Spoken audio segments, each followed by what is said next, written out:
Hi everyone, this is Sambit and I'm going to present you ML-based web app for medical insurance dataset. And I'm going to deploy the Docker container on the AWS EC2, and I'll be running that particular web app live. So stay with me, guys. It will be quite interesting. So let's understand the problem statement here. So so there is a medical insurance company and they want to decide what insurance premium they have to offer for a particular person. So what they do, they come to you as a machine learning or data scientist. So to develop a automated process to predict the insurance cost by considering various features of that particular person, such as his age, gender, location, his health issues, BMI, etc. Right. So this is the basic structure of problem statement. So let's go for workflow. The first step is collect the medical expenses data, right? So we have to collect the data of existing medical expenses along with all the features such as ASBMI health issues that actually I have just discussed. So let's see the data so that it be quite understandable. So this is the basically the data set that I have downloaded from Kaggle. So it has several features, that is predictive features. So based on these features, actually for new data we have to predict this expense. This is basically our target variable. So okay, so these we have a few numerical features and few categorical features as well.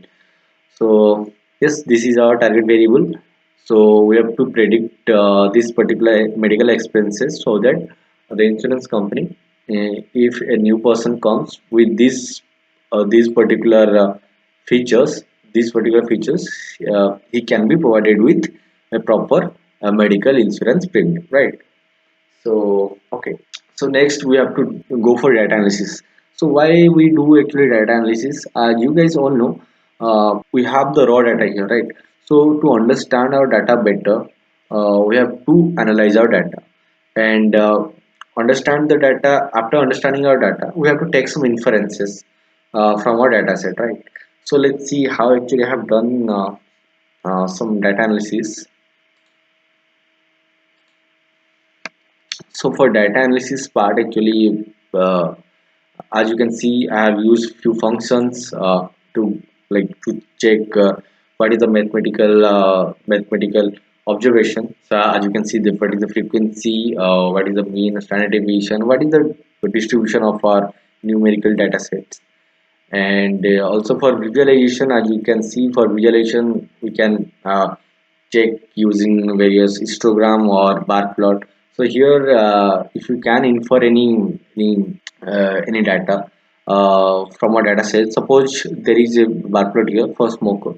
So as you can see, in our data set there is more number of people who are actually non-smokers rather than smokers, right? And you can see for children, actually in our data set there is more number of people who doesn't have any children, right? Zero children, it is showing more like more number of frequencies. So this is the basic inference you can take from this data set. And also for this histogram basically it describes the distribution of data. So for age, you can see there is more number of of people ranging from some 18 to uh, 23 or 24. So these are the maximum frequency of people ranging age between some 18 to 23. And for BMI, body mass index, as you can see, so it is a bell curve histogram. So you can see that 25 or 26, you can say 26 to 33. So using this range, more number of people are there in this particular body mass index range, right? And also in expenses. So if you plot the graph, then you can easily identify or infer any data from the graphs, right? So yes, this is all about data analysis you can do here.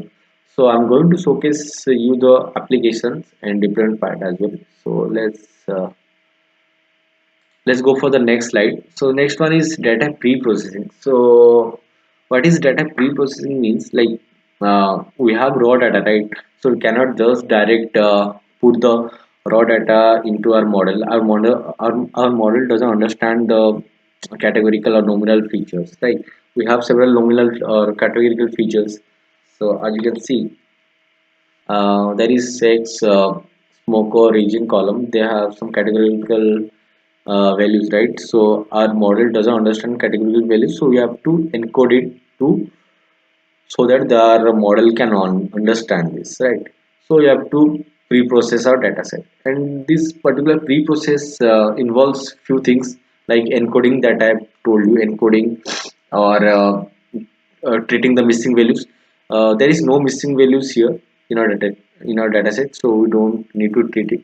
So encoding data, you can see, and outlier statement I think I've done it uh, for VMI column. Actually, yes, I've used IQR range IQR range for body BMI, like BMI columns. So in this way, actually, I've treated it. And okay, so one more thing, actually, I need to like tell you. So this is the first or the basic step that whenever I get the data, I directly open my Jupyter notebook and try to do the basic data analysis and data pre-processing part, right? But actually in the real time, actually we have to do it in the uh, modularization method. What do I mean by modularization method? That we have to do it in actually we have to do it in classes and objects, like by building classes and objects for each operations that we are doing in whole, or starting from collecting the data for the data pre-processing, creating model testing, and to deployment. All the things that I have done in all modularization method, I have uploaded it in my GitHub profile, and I have shared my link, so you can go through this particular GitHub profile. And I have actually written proper README file so that you can go through this particular README file and understand whatever the things actually I have done here. And I'll be showing the live demo, so don't worry about it. And all the softwares that I've used for deployment part, actually I have given the hyperlinks. I have given all the hyperlinks, so you can download here directly. Okay, so let's understand. I was saying all the data pre-processing part that I have shown you in the Jupyter notebook. Actually, I have done it in my PyCharm using classes and objects. So one file, actually I'm going to show you so that it won't take much time. So let's see data processing folder. Let's see what is data processing. Okay, pre-processing. So all the pre-processing part that I've shown you in Jupyter, actually I have maintained a proper classes and object method, and I have used all the checking missing values, or you can see all the outlier statement, all the things that I have done in proper class and object. And for best model selection also I have done like used a separate module to select the best parameter using scores, right? So all the things that I have done in Jupyter Notebook for practice, actually, then I converted into a proper modularized method in PyCharm. Like after doing the data pre-processing, we have to, when our data is ready for our model, so we have to speed the train and test speed, right? So for the in the train data set, we have to train our model. So after training the model, we have to test it, and whichever the model is performing good, we have to select that particular model, right? So let's see. I'm going to show you in Jupyter, so that it will be quite easily understandable. Then after watching this video, you can go to my GitHub link and see my PyCharm. So how actually we have done it there, so you can check it out. So actually I have taken various ML model, and I have also done some hyperparameter tuning. So by doing this, actually random forest and XGBoost, both the algorithms are giving me good accuracy in terms of R2 score, or s- score of test wide and text X, and also MAE, MSC, and RMSE. So random forest and XGBoost are selecting as my best model. So yes, so after building a suitable model for your problem statement, you have to build a proper web app so that anybody can make a use of it, right? Make a use of that particular model that you have created. So basically, it is running locally. Make it use globally so that anybody can use. So we have to deploy it as a in a cloud platform so that it would be easy like accessible globally as well as our application would be maintained properly. So we can do one thing. We could have done. We could have just posted all our or deployed all our applications into the EC2 instance without using Docker. But Docker will help one thing like we don't need to install every dependencies. Actually, I have used uh, database as MongoDB, so we have to install MongoDB here in EC2 instance. So it will be space issues and lots of time hectic.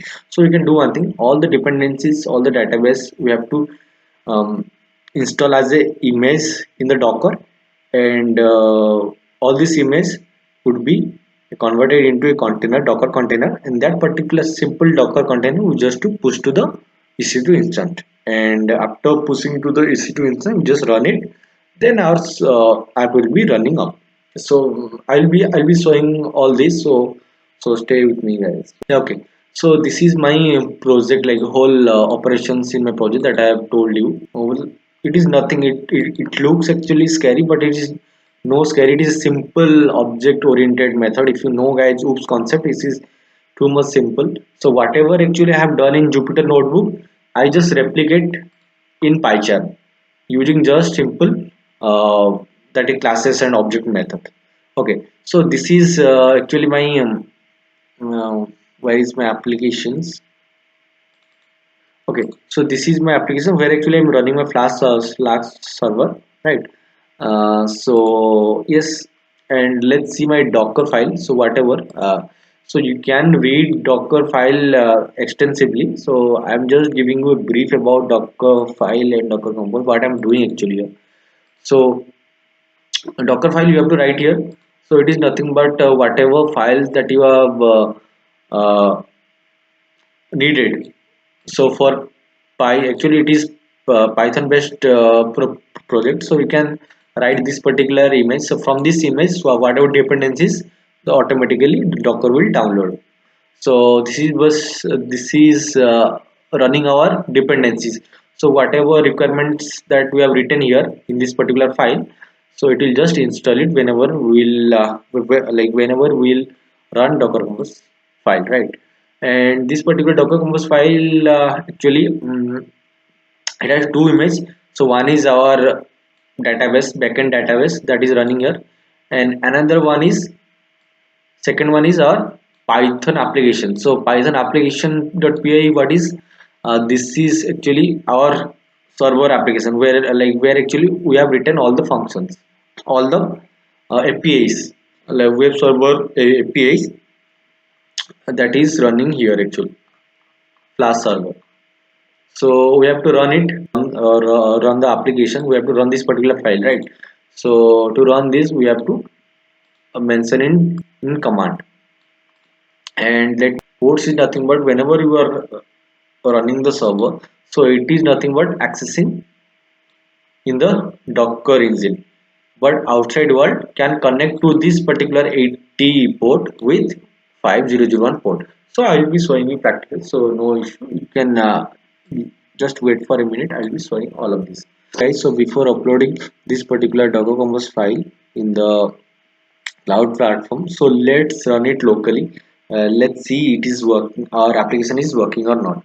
So before that, actually we have to write this particular command and build our Docker Compose file. So whatever we are written here, build means this particular command basically says, so whatever we are uh, written in this particular working directory, so this current working directory, so this will it will take all the file and try to build this particular image.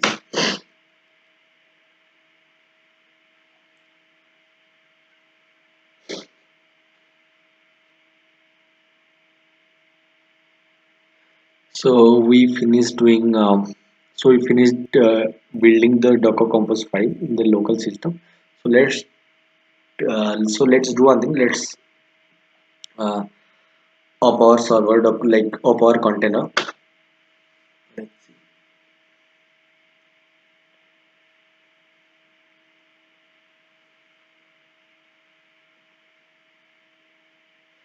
So what it is doing actually, it is starting our both of the images. So two images we have, right? So one is MongoDB, that is our database image, and one another image is our application, that we have written actually. Our application in the second image actually it is running our application. Like what application that we have written whole project, that particular application. So it is actually running now. So it is giving me that particular host IP and port, but port is a map. I told you, right? So it is running in Docker engine, it is running in 80, but outside world that particular 80 port can be accessed by 5001 port, right?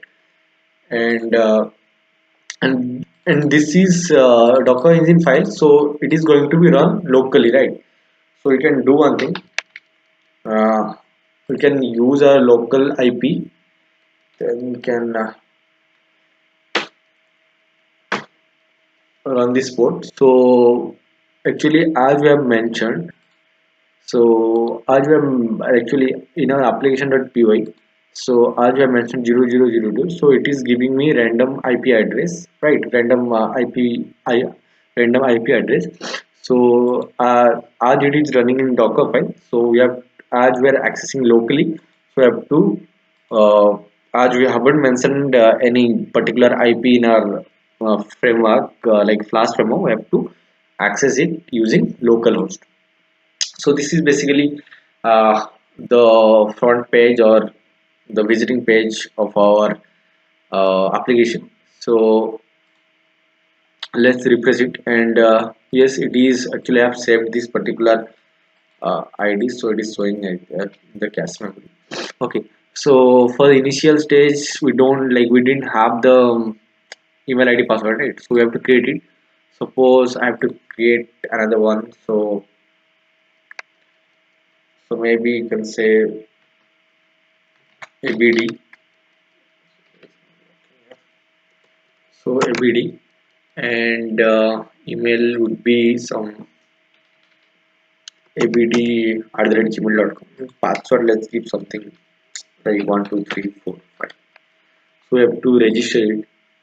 So yes, it is showing me registered successfully. Please log in. So it is nothing but it's too easy. So I have used written all the thing in templates that I have mentioned in my PyCharm. So I have just used Flask, some Flask uh, Flask extension that is inherited from Flask. So you can Google it and search and write. Okay, it's gonna be very easy. Then we can log in. When we log in using our password, so whatever the email ID that we have created, right? So abd, right? abd@gmail.com, and password is, so whatever password, everything like 1235, it will give you their invalid ID password. So we have to provide the proper one. So 12345, right? So okay, so 12345. So 12345. Okay, so ID is, so abd, and that would be 12345, right? So I think everything is right. It should open now. Okay, so I've landed in the home page here. So in this particular home page, actually I have added two features, right? So two features. So in this particular feature, actually, if a single person wants to visit my app and try to predict his medical expense, right? Then for a single person, I can do one thing. Suppose actually I have logged in as abd, but I want to make predict for another person. Suppose Pradeep, and his age is some 45, his BMI would be some 26. He has I'm just giving random numbers, right? So So see the example. Suppose is Moco and based on this North. So North is what region means. I have actually taken the US dataset, so it is showing like that. So when you press predict, so it is giving me this particular information that hi Pradeep, as per your information, you predict expense. So I have given the medical expenses, right? So according to this, this person can be assigned a particular premium for medical expenses by the insurance company, right? Okay, so this is basically a if the person wants to predict any medical premium for single-handedly for individual, right? But uh, but if the insurance company wants to do for a bulk for a large number of people to predict at once, right? So for bulk like bulk prediction, right? So if insurance company has lots of people's data, so what they want to do, they don't want to just write everything like every people's data one and all and predict their expense, right? It will be quite hectic, right? So they what they're gonna do, okay, so we can do one thing. uh,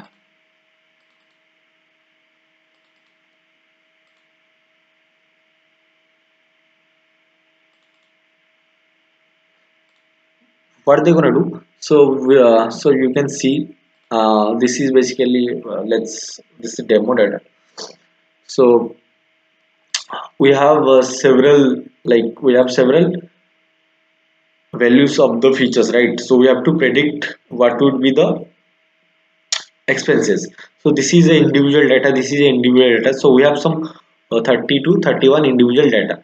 We cannot just take each and individual data set and write it in this particular manner and predict for each and individual, so it will be very like very much time taking.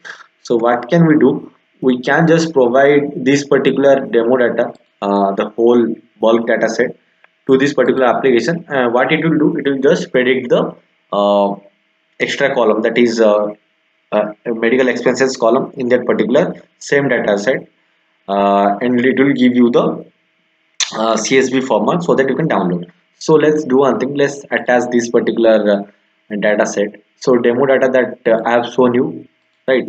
Demo data is here. So this particular data actually we are giving to our application. So let's see what it is giving me. So upload and predict. So whenever you press upload credit, it is actually giving me one attachment, like we have to download it. So I have downloaded it. So let's open it. So in this particular demo data, the same data name. So whatever the CSV name, that CSV file that we have attached. So in which date and what time actually we have actually predicted. So in this particular naming convention, it will provide you uh, with the with the desired column output, right? So suppose this particular individual person's data set, right? We don't need to provide every people's data set. So at the same time, it has predicted for all the people, right? So this is basically two features that I've added in this particular application. So there is nothing much more. So this is nothing but the sample data. So sample data set that I have provided, so that you can see what manners we have to provide your CSV format. Okay, so let's see how I actually am downloading it. So whenever actually I'm pushing this particular CSV, so what it is doing, it is going, this is actually my local insurance project, right? So what it is doing, it is uploading in my prediction output file. So well, like we have just created, right, this particular user ID. Through this particular user ID, we have created this particular what this particular CSV data.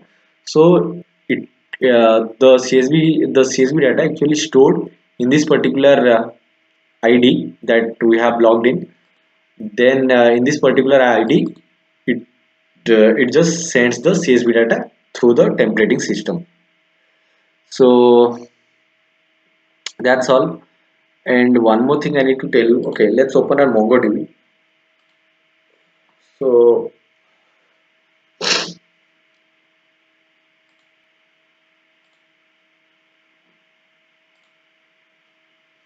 okay, okay. So in the MongoDB, in this particular data set that I've created incident data, so I have taken like two tables that I have taken this particular database. So user data, in user data actually I'm saving all uh, the user specific data like user information like name, email or password. Password actually I'm saving in bcrypt menu so that it won't be any confidential issues.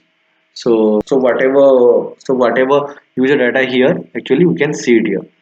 And user file, in user file data actually I'm saving all the um, id, email id and file name, all the file name and email id. So we have done it locally, right? So it is working fine. So let's, our last task is to do one thing. Let's uh, let's push this particular docker container file that we have created, that is created means that we have already docker compose or docker file. So we have to do one thing. Let's push it to our uh, cloud platform. So how is, like, you can press Ctrl C to down a local server. So you can see, you can press Ctrl C.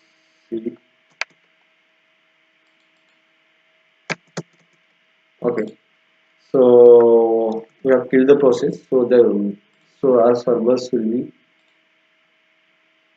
not be working. So I haven't showed you the logout from. Okay, the site you cannot reach the site because we are already down the servers. So let's go to the cloud platform. Let's see how we can do. So in this cloud platform, what you can do, we just have to do the login using your credit card credential. You have to sign up in the AWS. That is a normal process, or you can watch any YouTube videos to sign up the AWS. So after coming to that, you have to search your EC2. This search bar, you just have to search EC2 instance, EC2, and you will come here. Then you have to click launch instance. So you have to use free tier, so that it will be free, or else you will be, yeah, you will be charged. So be careful while choosing your EC2 instance. So I'm choosing Ubuntu server for cloud platform that I'm going to deploy my app. So this is free. So at storage, it is giving me 8 GB memory. So security groups actually have to add for all traffic. I need to do for all traffic, and host for all the IPN ports. Like this is the port range. Okay, launch, and here actually I have various, like I have created already key pair. So I'll do the, like, I'll do from starting. So let's create a new one, create a new pair. So let's write the key name. So demo key. I have to download this. It is downloaded as .pm file. So let's download it and launch instance. Then I have to click view. So actually our instance is, like, we have started our instance. It is running. So how we are going to communicate with this particular instance? Let's see. So PuttyGen. So we have to install two softwares to communicate, or to communicate with EC2 Ubuntu. So PuttyGen basically helps us, like it. Where is it? Okay, PuttyGen actually generates the PPK file, that whatever .pm file that you have downloaded, right? Okay, where is it? All files. Yeah, this is .pm file. Save private key. So you have to save it in downloads. Okay, demo key.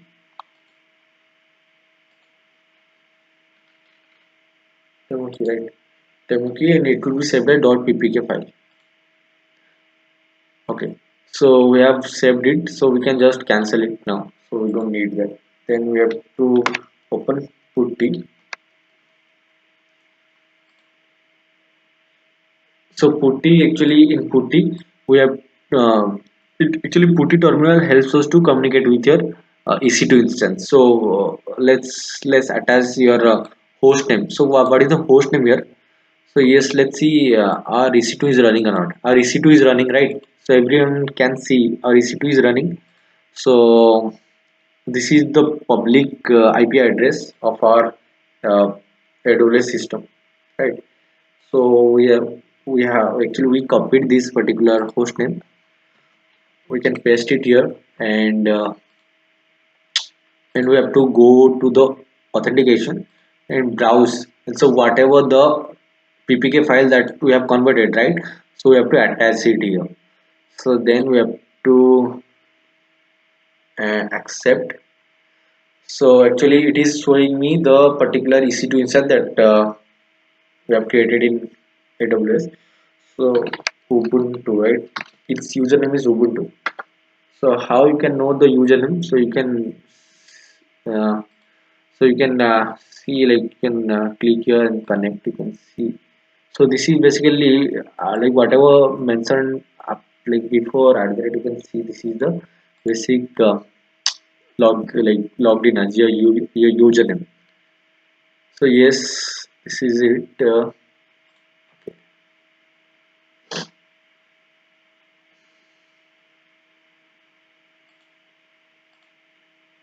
Okay. So yes, we are here in our cloud platform. So what we can do here? So what we can do? Uh, so all the commands, all the necessary commands that I have already mentioned in my GitHub profile for deployment. So you can go down. You can go down here, like all the things, how to put a connection, like whatever the procedures that I have already written. So let me do one thing. Let me do one thing. Let me, yes. First, let's install Docker and Docker Compose in EC2.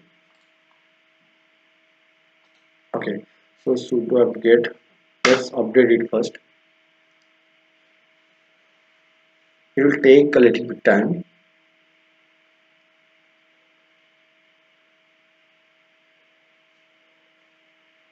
Then let's go for Docker install. Like how we're going to install Docker here. So this is the, like, you have to press Y for yes. So it is nothing but Ubuntu command, right? So sudo is nothing but the permission given, right? It is specially used for Linux or Ubuntu. We have to then enable it, enable the Docker. So every command I have actually mentioned it. So after that we have to check, okay, Docker is working or not. So let's Docker. Yes, Docker command is working fine. So let's install Docker Compose engine here in our EC2. So whatever it is installing, it is not installing my local system, right, guys? So actually, I'm communicating through AWS EC2.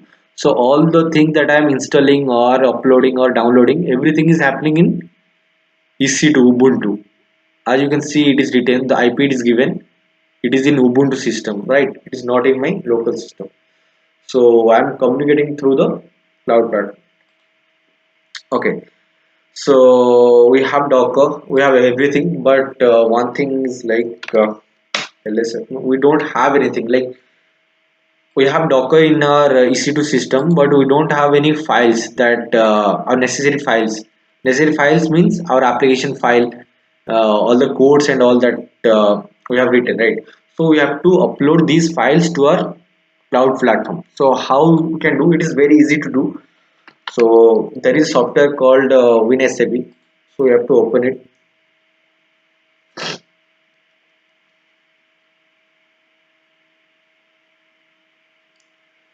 So WinSAP actually is first we have to connect. It is showing first you connect WinSAV server to the cloud platform, then only it will I'll show you what are the necessary files to upload in our EC2 instance. So host name, so what is the host name here that we have to connect? So this is my EC2 instance, right? So this is my EC2 instance, and this is my public IP address.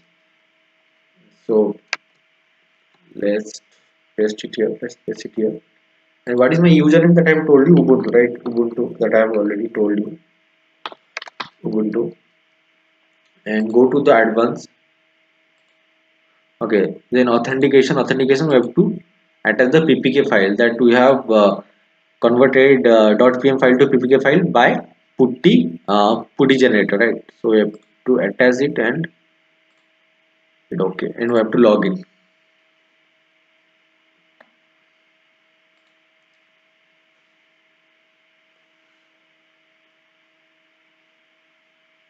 So you guys can see this is my local disk, right? My local system, and it is connected to the Ubuntu, that is uh, AWS, like EC2 instance, right?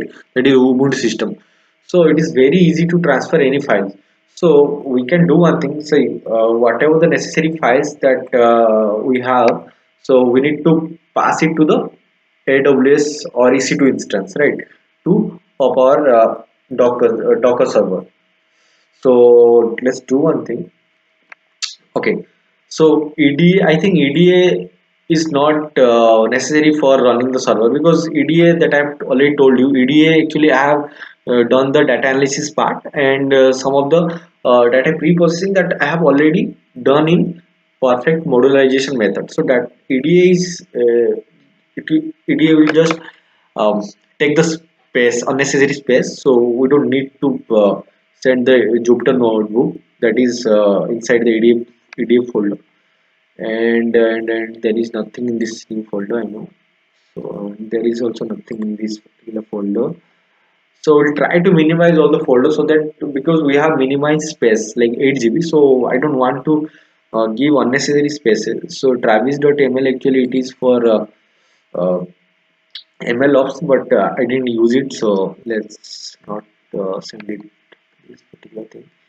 And this particular you waste, it's not working, error is not working, this one is not needed. Readme file is not needed, but okay. Requirement file is needed, right? Because it has all my dependency. It will just try to install using my Docker, right? So let's do one thing. Let's just it is, see how simple is that, just drag and drop in this particular system. This is basically my Ubuntu system, this is my local system. You just have to drag and drop here. Okay, it will just takes few time, so I'll just forward it. Okay guys, so it has taken a few times for me, like some 2 to 3 minutes. Okay, it is running some 5 minutes, so it is taken some time. So all the necessary files that has been transferred to the cloud system from my local system, right? So how can you know, okay, these all necessary files have been transferred to my cloud system? So where is my cloud system? This is my cloud terminal, right? EC2 terminal. So earlier actually I've used ls command, so it, it, it hasn't showing me anything like so let's see. Now actually it is showing me all the things, all the necessary file that has been transferred to my um, all the docker compose file, docker file, everything has been transferred, right, from a local to cloud system. So now actually what to do, I have all the docker engines, I have all my necessary files. So what to do next, so let's go to my GitHub profile. So okay, so after we have to like water after we have all installed all the things, then we have to do one thing. Let's Docker Compose build. Let's build this. So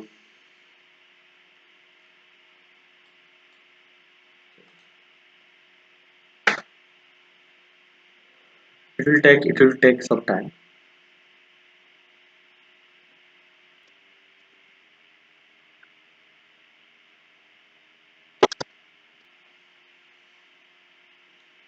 Okay, so we have successfully built the image, right? As you can see, we have successfully built the image.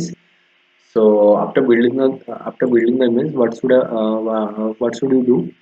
We just need to power Docker Compose file. So let's open Docker container. It will also take little time.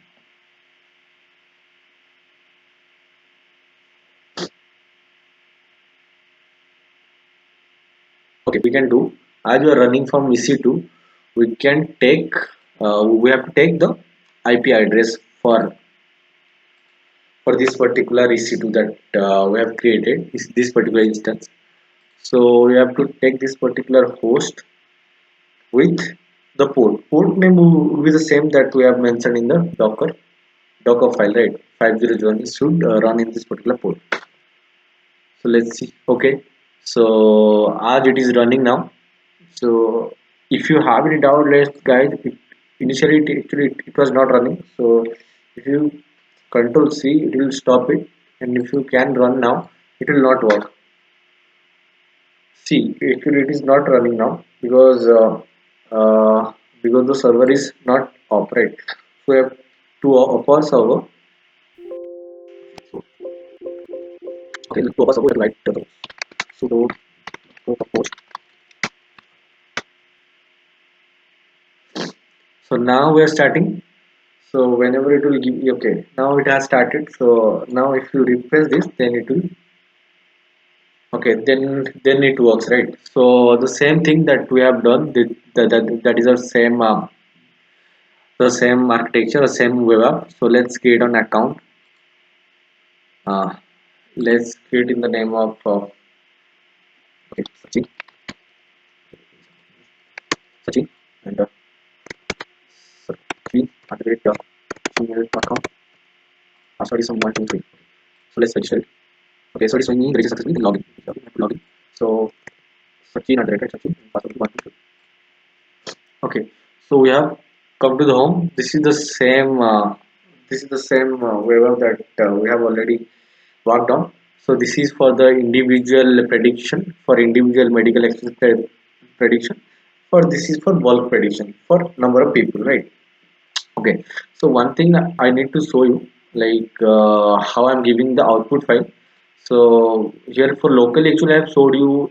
I have to like I have stored in the prediction output file with each an individual login IDs. So that same also works for Ubuntu system. So for Ubuntu system, where is the prediction output file? Okay, for prediction output file, you can see okay ABD is there, SAM is there, and some X is there. So now actually what we have done, actually we have logged in as Sachin, right? So let's predict one bulk prediction using this particular ID. So okay, that same demo that I will give. Let's see. So whenever actually we are predicting this particular file, actually it first stored in the this particular folder. So where is this Ubuntu system? This is my Ubuntu system. So let's refresh it. Okay, let's go back and prediction output file. It should be here. I don't know why it's not coming. Let's refresh it. Okay. So Sachin at the rate gmail.com. It has come. So whenever you, so it is there. So first it comes to this place. So if you see my PyCharm code, then it is pretty much easily understandable. There is nothing big thing that I have written. So it's very simple. If you once you go through my code, you can understand each and everything pretty much clearly. So yes, it is there. That's why like this particular CSV file only I'm sending through my web app. So yes, you can download it or you can view. So this is the demo data that I have attached, and this is the prediction CSV file using this particular name. So whatever time and whatever date that I predicted, that will showcase with the extra prediction expense column. So after getting this all column, this insurance company can rate for individual medical insurance premium, like what should be the legitimate medical insurance premium. So this is all about my web app, guys.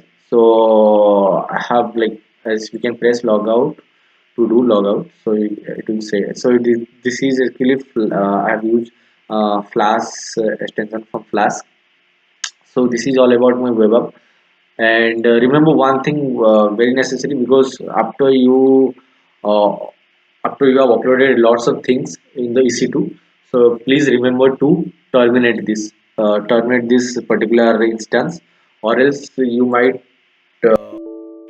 get lot of money be charged through your credit card. So remember that we have to terminate this. Okay, so it has been terminated successfully. So I have given my GitHub profile. So if you have any interest in this particular web app, so you can go and check it out. So all the things, all the data link and everything that I have done in the project, I have listed down. So thank you guys. Thanks for listening so patiently. Thank you guys, and you can connect me through my LinkedIn profile. Thanks.